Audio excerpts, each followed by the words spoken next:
好啦，我们的毕业旅来到了重要的一站了，就是纽约的机场，要去拍一间特殊的贵宾室。那 check in 的地方的话，有个专属区域，就是有个 American Airlines 跟 British Airways 的共同的 Premier check in 区域。那 T8的话是 AA 跟 BA 共用的一个航厦。那详情我们进贵宾室之后呢，我们再慢慢介绍。我们先来拍一下这个漂亮的 check in 的地方。那这边的话，绿宝石就可以使用了。对，绿宝石就可以使用了。这是一个专属绿宝石的check in的地方，其实蛮漂亮的。然后有座位可以坐，mark 上面都是 AA 跟 BA 两个一起的。好了，那我们的毕业旅行的重点，当然就是要去拍摄一些只有 GGL 才有特权进来的贵宾室啦。那纽约 JFK 机场的 T8有3间贵宾室。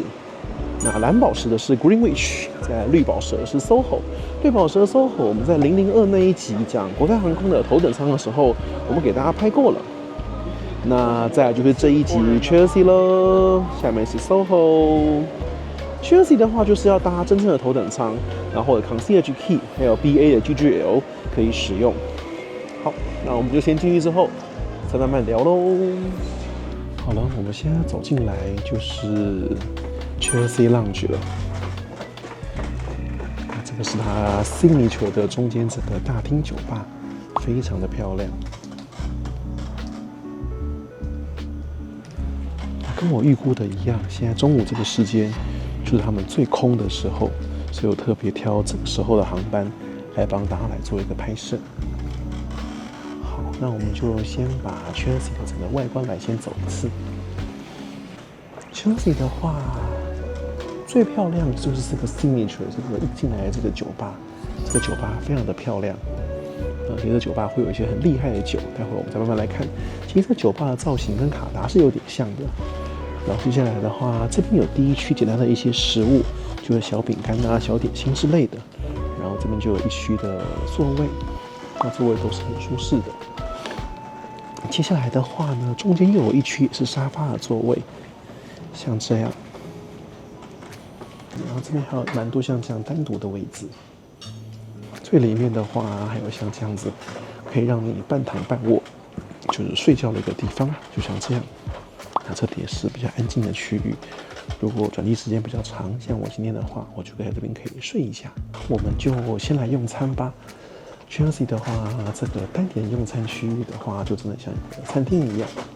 那我们就准备来用餐喽。好了，那我现在就坐在这个 Chelsea 的这个 dining 的地方跟大家聊聊天了。我们先来看一下今天 Chelsea 的这个菜单了哈。今天的话有一个 watermelon and feta 的一个沙拉，西瓜沙拉。外国人蛮喜欢把西瓜入菜的。然后还有一个 ORZO 这个的主厨的一个沙拉，再就有一些 cheese 啊，然后再有西班牙的那个 toast， 然后再就有一个咖啡鱼子酱，这个我点了，还有一个鲔鱼的东西。那之前来的话会有那个虾子也蛮好吃的。那今天主餐的话有羊排，然后也有牛排，那也有鳕鱼，然后还有那个炸鸡的三明治，然后还有他们招牌的汉堡。甜点的话这边有圣代，那个圣代是一定要吃，圣代超好吃。然后再就有一个草莓的一个蛋糕，然后 avocado 还有水果。那这个酒的部分刚刚我们有拍照了，这边的话跟大家特别讲一下。这一间 Chelsea Lounge 啊，其实我觉得最值得惊艳的是这个酒单的部分。它除了固定的香槟，那固定香槟的话其实是某 A， 但它会有一个每日香槟，它会更换。它这个每日香槟就好像抽奖一样，对。但是最好的时候可能会出现 Krug， 随便你喝，或者有出现就是蛮多厉害的香槟。那今天也蛮不错的，今天是 Grand Siaco。那我想这一款大家一定听过我讲很多次，这一款就是英航头等舱非常固定会使用的酒，就是这个 Grand Siaco， 在Cargo Room 呢，英航飞机上都很喜欢用 Grand Siaco。所以你看，英航这个名字就出现了。那为什么要出现英航的名字呢？所以我们现在来把这个 Chelsea 的前世今生来给大家说一下。我一开始疫情之后第一年跑 BA 的时候，那时候我有跑了一张很有名的票，就是所谓的布达佩斯票。那大家知道，就是说，如果你今天要休闲英航的话，base 在欧洲，那欧洲出发的票呢，其实各航空公司都一样，英航、法航啊、德航都一样。在欧洲出发，你要找便宜票，不外乎2种起点，一个就是布达佩斯，另外就是北欧，那北欧的话，像斯德哥尔摩啊，还有哥本哈根都有机会出现蛮便宜的票。他那年我就是买了这个布达佩斯的头等舱票，我记得就是从布达佩斯到伦敦，然后伦敦纽约，纽约到洛杉矶，这样来回都头等舱，我记得才10万出头而已。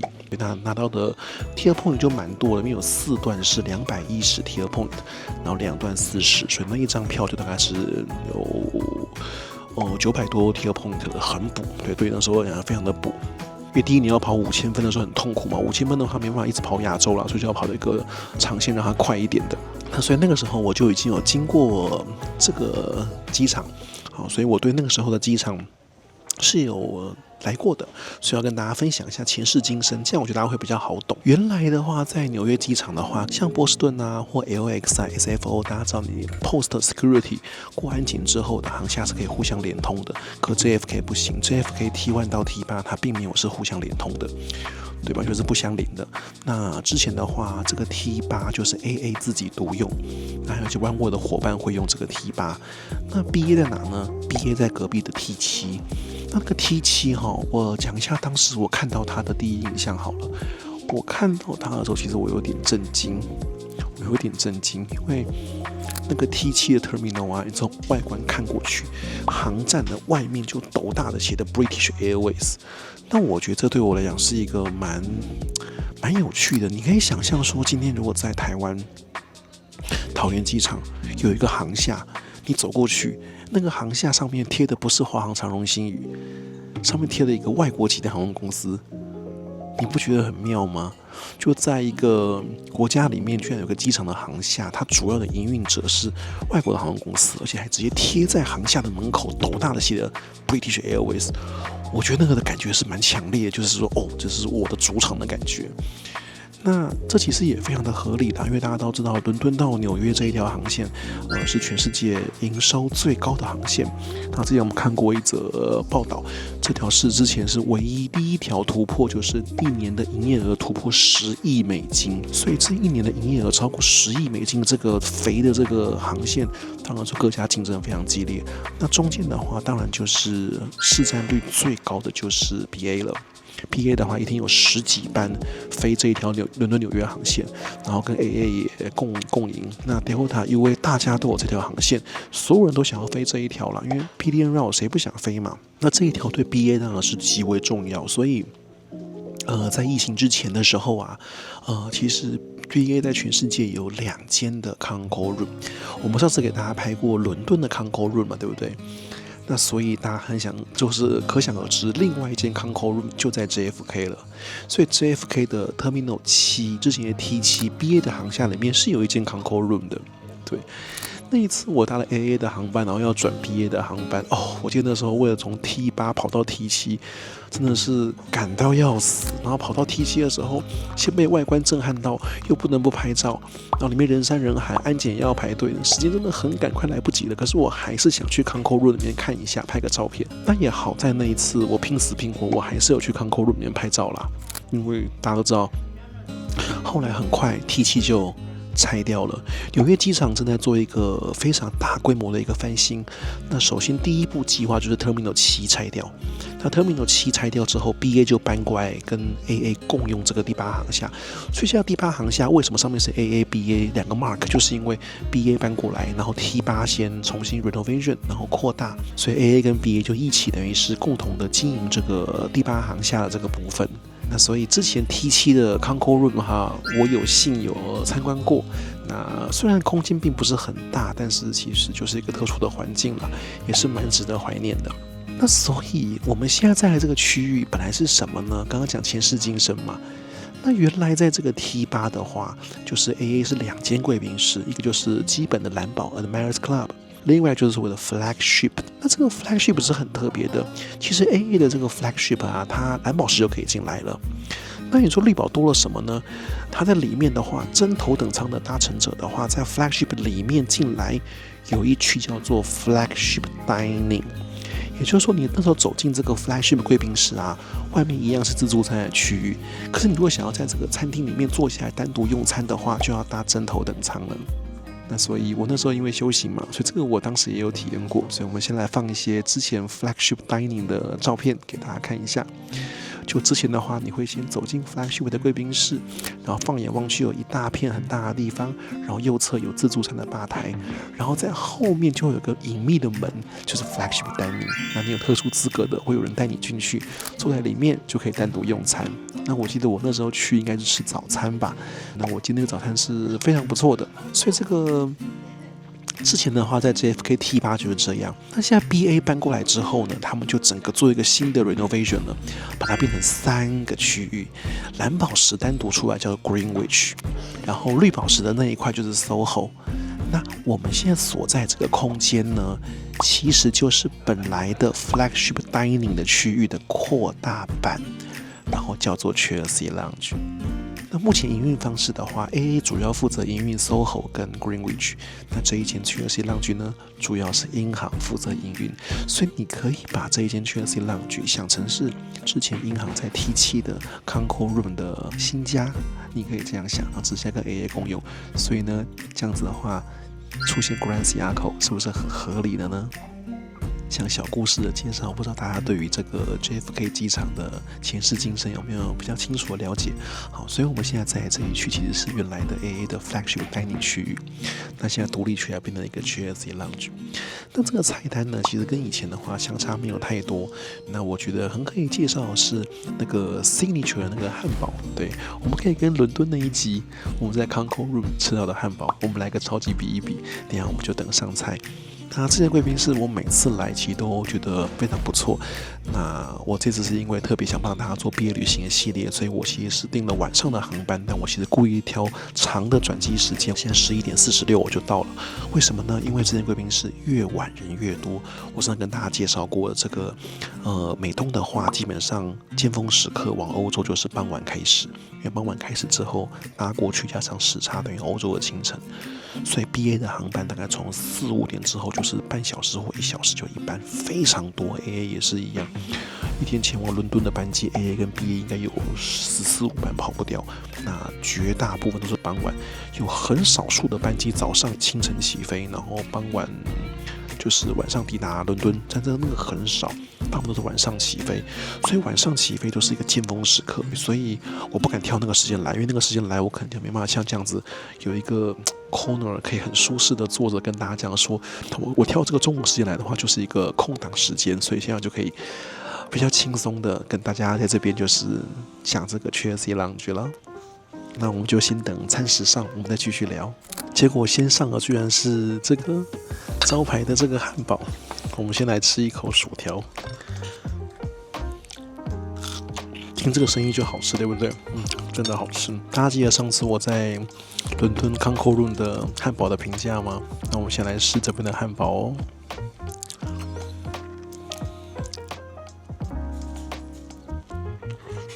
外皮又香又软，里面的起司，中间的肉5分熟，非常的多汁 juicy， 下面铺满了芝麻叶，哦，太棒太好吃了！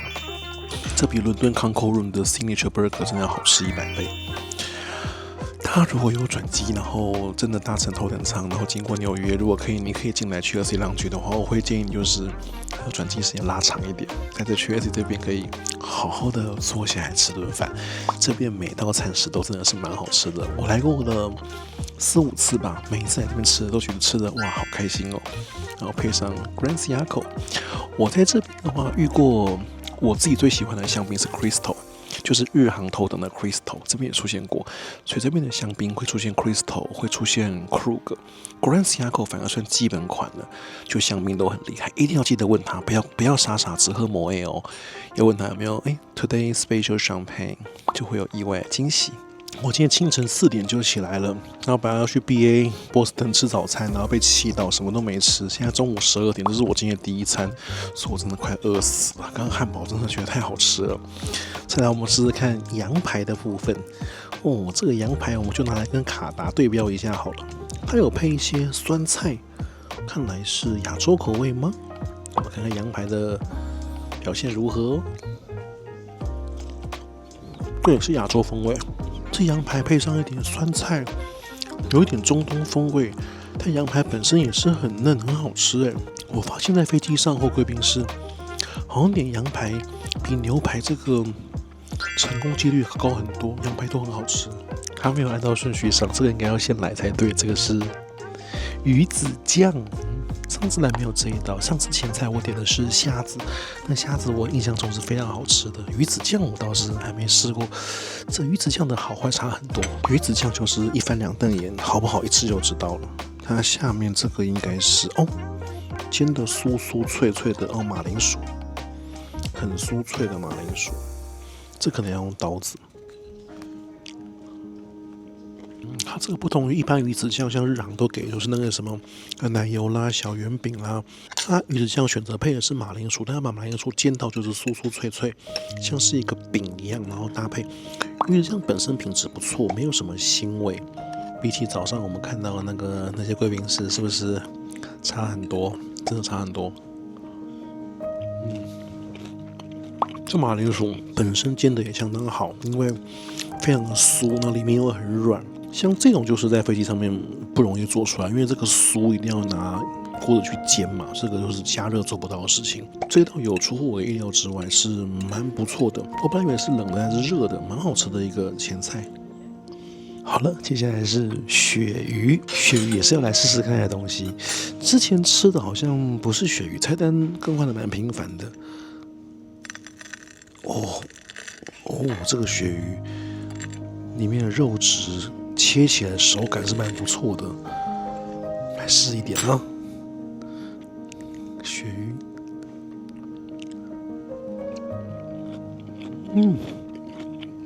，GS 鸭基本上东西没有什么雷的，应该都是蛮好吃的。这个鳕鱼也很好吃。剩一个炸鸡三明治，我可能没办法帮大家吃了。还有海鲈鱼，我已经吃了够多道主餐了，等一下就要来试甜点了。这个是草莓蛋糕，很可爱。然后这个一定要特别跟大家介绍，这一个就是圣代。这个 AA 的圣代是非常的有名的。大家如果搭 AA 的飞机啊，假如搭长程线，或者是搭国内线商务舱以上，绝对不要错这个。我跟你讲那 AA 的餐食很难吃，你主餐都不吃，就是那个长荣有没有？我不需要用餐，就那个我不需要用餐，所以 AA 的话你可以不用吃，那 AA 好真的很难吃。可是圣代一定要吃，这个 AA 的圣代是有名的，他们是特别就是跟这个哈根达斯是有独家的合作，如何能在飞机上面去保存这些冰淇淋？所以它的冰淇淋的圣代在飞机上面会帮你淋很多的料，会问你要不要一些nuts啊，还有什么东西的，你就跟他说哇，我跟你讲，在飞机上面吃那个圣代真的超级过瘾。对，我今天等一下飞旧金山的航班，今天没有搭头等啦，对，所以今天应该很难拍摄。所以顺便跟大家讲一下，你如果搭 AA 的航班呢，有圣代吃的话，绝对不要错过圣代。你肚子再饱的话，主餐不要吃，圣代一定要吃。我们来尝一口，我想地面上应该也是一样好吃的。AA 的圣代就是好吃。这个草莓蛋糕我是看每个人都点这个，我看旁边外国人每一个人都点我知道为什么大家点这个好吃的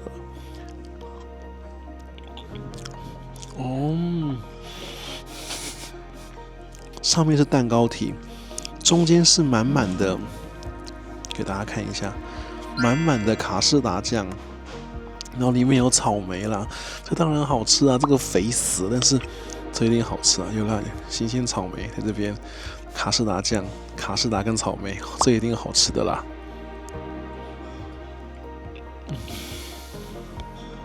好有罪恶感，因为好肥，但是超好吃。卡士达酱、蛋糕跟草莓，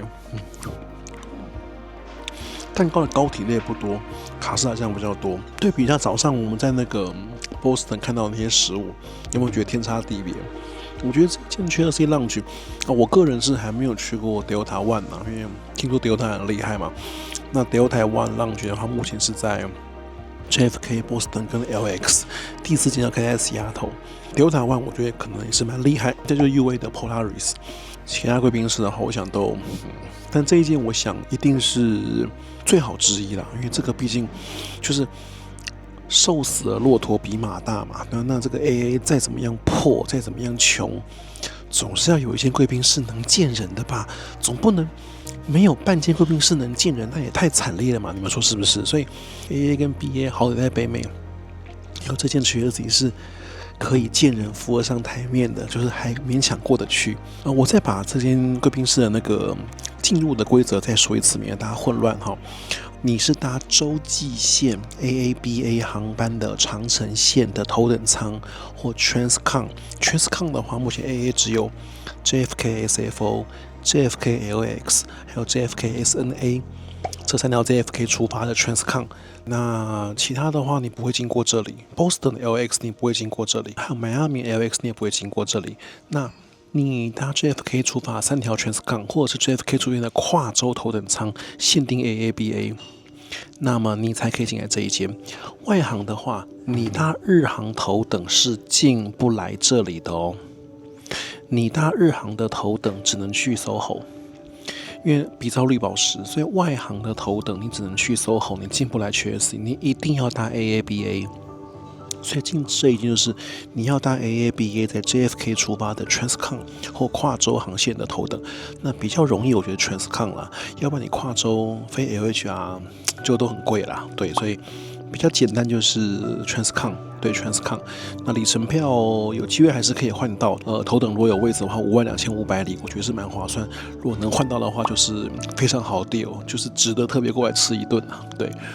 那如果你是有 Concierge Key 或者是 GGL 的话，像我这样的话，你一样搭跨洲航线或是 Transcon 就不限长的都可以进来，但短程线还是不行哦。你今天搭一个什么 JFK Miami 不行，进不来，就你一定要搭 Transcon 跟洲际航线是必备的。然后如果你是 GGL 跟 Concierge Key 那不限舱的，那其他的话就要这2个航线的头等舱。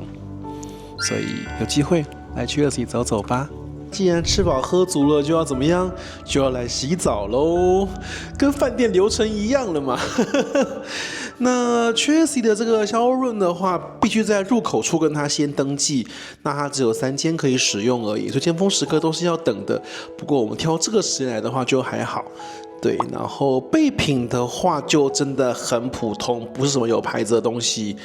不过这个 shower room 的话，至少这个空间上面的话是算蛮宽敞的，比一般头等贵宾室可能还要大。当然啦，比不上国泰在香港那是更大啦。对，那但是在以欧美来说的话，这空间算是非常的不错，很舒服的洗澡空间。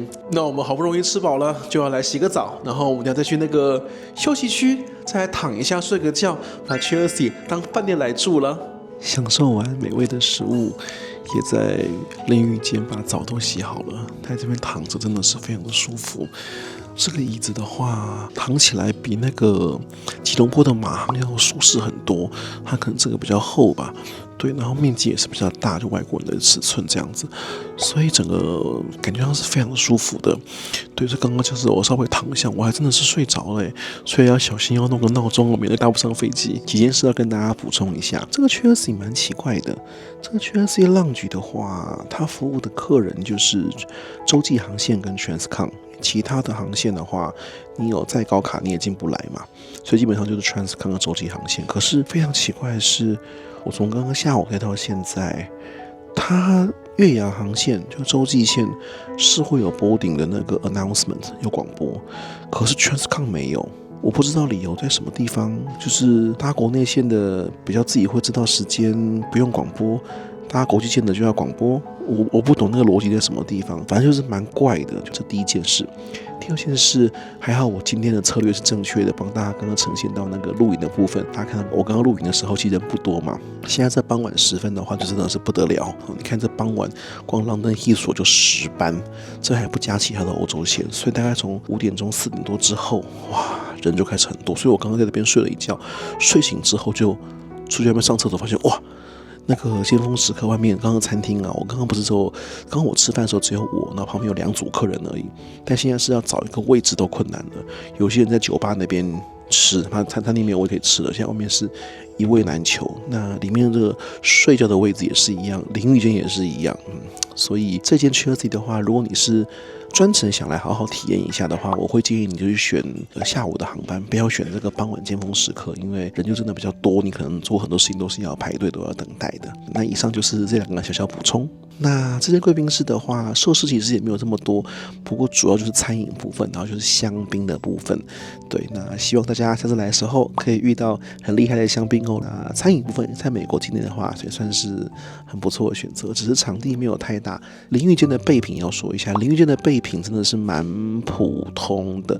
以这样子高端的贵宾室来说，这个淋浴间没有放一个有牌子的备品，它就是用一个很普通的瓶子装着，然后也闻不出什么东西。我觉得高级感是没有的。不过可能 AA、BA 本来就没有要营造什么高级感吧，毕竟 AA 都要全面裁测头等舱了嘛。所以就在这边吃东西啦，然后喝点酒，然后休息一下，体验一下是可以的。那记得傍晚时间人很多，要体验的话选下午的时段呢。那早上也不建议，因为早上的话早餐的 menu 就真的是比较简单的 menu， 对，就早餐的话也不建议。那以上就是Chelsea 当局的全部介绍咯。那我们毕业旅行下一集再见，拜拜。那我觉得以1代贵宾室而言的话，那我觉得这一间是翘楚。要回亚洲之前，在这边吃上一碗，真的会觉得好想家哦。这一间外站贵宾室，我的评分相当高。